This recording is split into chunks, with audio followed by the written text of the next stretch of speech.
By former FBI Director James Comey about some of his encounters with President Trump are sending shockwaves through Washington. Now, the White House, lawmakers, even the public want to know more about Comey and what he may do next. For that, we're joined now by Walter Mack. He's a former federal prosecutor, deputy commissioner of the NYPD, as well as a personal friend of Comey. Mr. Mack, thanks very much for joining us here today. Thanks for inviting me, Jim. I want to start with this. Perhaps our viewers may not know why, but why would he take such detailed notes of a meeting like this with the president?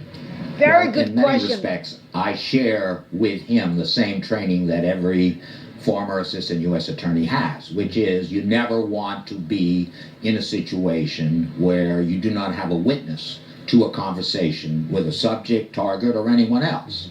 And if by some means you are required, you can't bring somebody, an aide or a confidant or an agent or a detective, you are trained to immediately after the meeting sit down and to the very best of your ability write up in some type of a report exactly what happened. Write it and share it, apparently, with others. Absolutely. Share it. It becomes part of the case file.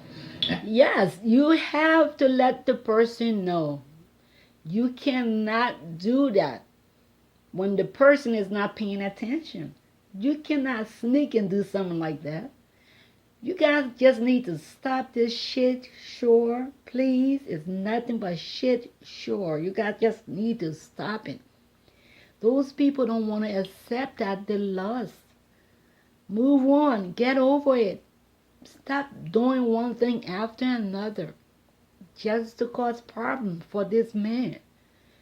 Why give him so much problem? Why bother President Trump for no reason? You guys doing all of that to President Trump, but actually you guys doing it to the American people. Disturbing, hurting the American people. You guys rich. Y'all don't have no problem. So y'all can do whatever you want to do. But we have the problem. We the common and regular people. You guys hurting us.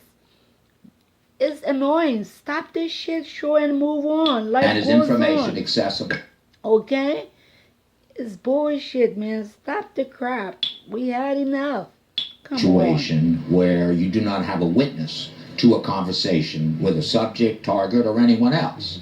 And if by some means you are required, you can't bring somebody, an aide or a confidant or an agent or a detective, you are trained to immediately after the meeting sit down and to the very best of your ability write up in some type of a report exactly what happened. Write it and share it, apparently, with others. Absolutely. Share it. It becomes part of the case file and is information accessible to all of those who are going to evaluate it. Now, you've heard Republicans, a familiar talking point in the last 24 hours has been, well, if he was so concerned about the meeting, why didn't he immediately share the contents of this memo? Absolutely.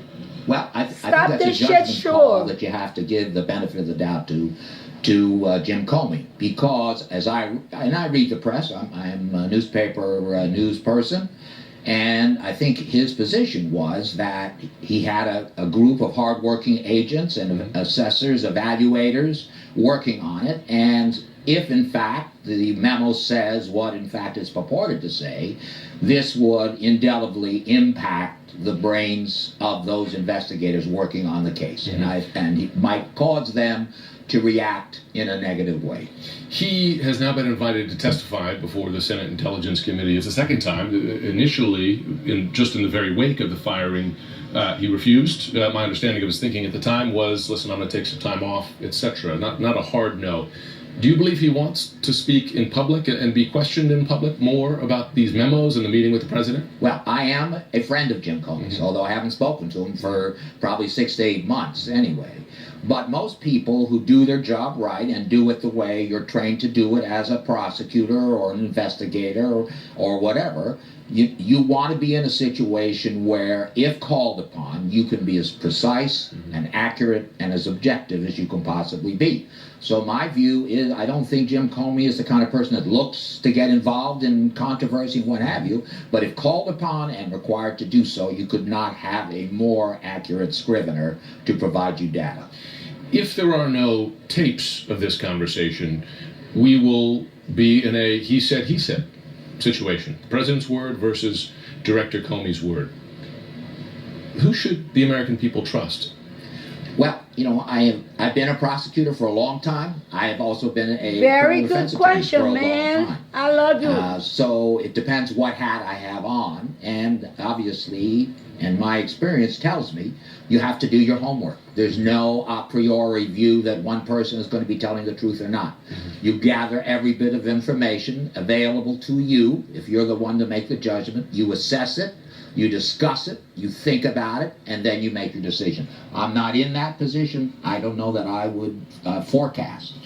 Let me ask this in a different way. You know James Comey. You have for a number of years. You've worked with him. True. Would he lie about a conversation like this?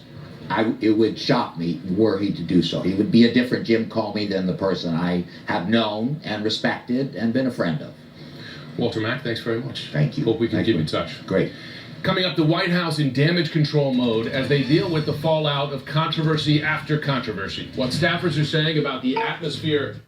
Wow. the watermelons from different heights so that when they hit the ground, they will have the same speed as a player does when they're running. So this allows us to smash a watermelon at the speed of a player moving without actually having to put a player in danger. Because if we put these things on their heads and ask them to run at each other, somebody's going to get hurt. I'm still amazed that you got these guys to play ball with you. I mean, so many crazy shit. They just need to stop this shit show, That I man. choose.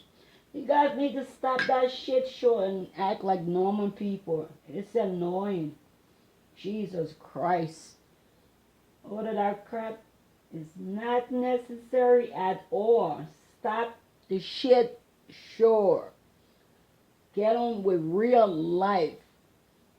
Stop hurting the American people. Stop acting like kids. Fighting every single day. Bullshit. Stop that shit show. We had enough of the shit show. It's now time for you guys to stop this shit show. Please and thank you. Wow. Holy smokes. Very embarrassing. So embarrassing. Unbelievable. You guys stop this shit show. Please and thank you. Lies inside ourselves. Oh, this smokes. Oh my God. Back now with the legal Wow. debate on President Trump committed obstruction of Holy. justice. According to a source who has a copy Oh of Comey's my memo. God. President Trump said, quote, "I hope you can see your way clear to letting this go, to letting Flynn go. He's a good guy. I hope you can let this go." With me, Jeff Kramer served as an assistant U.S. attorney for the Northern District of Illinois and now helps lead an investigative consultancy. Also with me, CNN legal analyst Danny Savalos. So, guys, good to have both of you on. And Jeff, I mean, you just heard me quote James Comey's memo. Do those three lines at all, in your opinion, constitute the president obstructing justice? Well, it's kind of a soft sell, if you will. And there's really two things to look at. One, did the conversation happen? And I think with the atmospherics of Jim Comey and the memo and showing the memo apparently to others within the FBI kind of to lock in the time frame, I think we can be comfortable saying that the conversation happened and the memo or memos exist. Which brings us to the second thing. Does obstruction lie? The hard part, the reality is you're not going to indict the President of the United States for obstruction of justice. I think if he was anyone other than the President, I think prosecutors would have to look very hard at this. It's a tough one. It does go to what the intent was, but clearly the intent was to forestall or to impede the investigation. That's why the statement was made. So again, if he was anyone other than the President of the United States, I think prosecutors would have to look long and hard at the intent of that statement. I was reading, Danny, listening to Jeff, but I was also reading conservative opinion columnist in the New York Times and Trump critic Ross Douthat, who said, no, maybe we shouldn't quite go that far. But he also mentions the 25th Amendment. 25th Amendment allows the president's cabinet. Just stop the shit show, okay?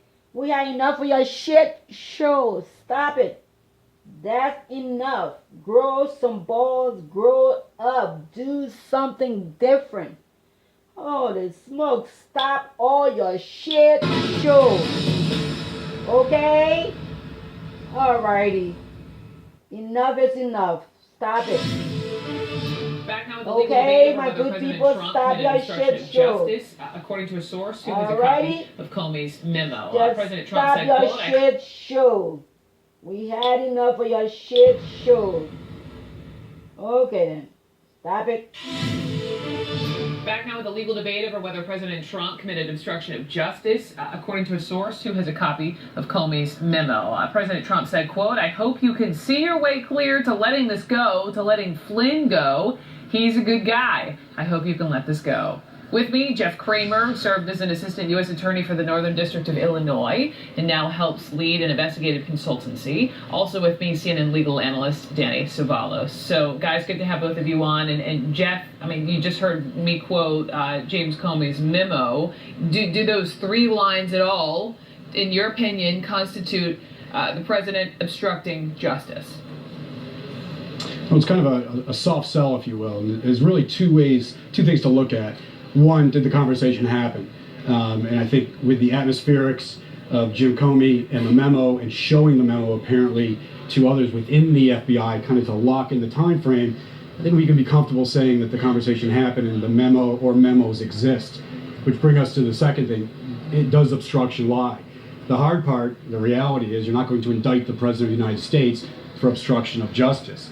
I think if he was anyone other than the President, I think prosecutors would have to look very hard at this. It's a tough one. It does go to what the intent was, but clearly the intent was to forestall or to impede the investigation. That's why the statement was made. So again, if he was anyone other than the President of the United States, I think prosecutors would have to look long and hard at the intent of that statement. I was reading, Danny, listening to Jeff, but I was also reading conservative opinion columnist in the New York Times and Trump critic Ross Douthat, who said, no, maybe we shouldn't quite go that far. But he also mentions the 25th Amendment. 25th Amendment allows the president's cabinet to deem him, quote, unable to discharge the powers and duties of his office. Where are you on obstruction of justice versus 25th Amendment versus something else? Well, there's two separate issues. There's whether or not obstruction of justice lies. Under federal law, and anyone who practices in federal court will tell you, the DOJ has the benefit of very broadly drafted federal statutes, particularly in the area of crimes like obstruction of justice. There are at least 3 different sections that this conduct could arguably fall into, but it's not a slam dunk. The second question is whether or not the president can be indicted while in office. And the general sort of weight of constitutional scholar authority is that he cannot. He would first have to be removed. So he doesn't have immunity in that sense, other than the belief that he cannot be prosecuted while in office. He must be impeached first, then prosecuted. He's the only official that happens to. Anyone else can be simultaneously impeached and prosecuted. What about the 25th Amendment? The 25th Amendment wouldn't protect him from being impeached. The first step would be impeachment. You'd have, first, the House of Representatives would have to decide that he committed obstruction of justice. Then the Judiciary Committee would vote or recommend that that impeachment articles be filed. And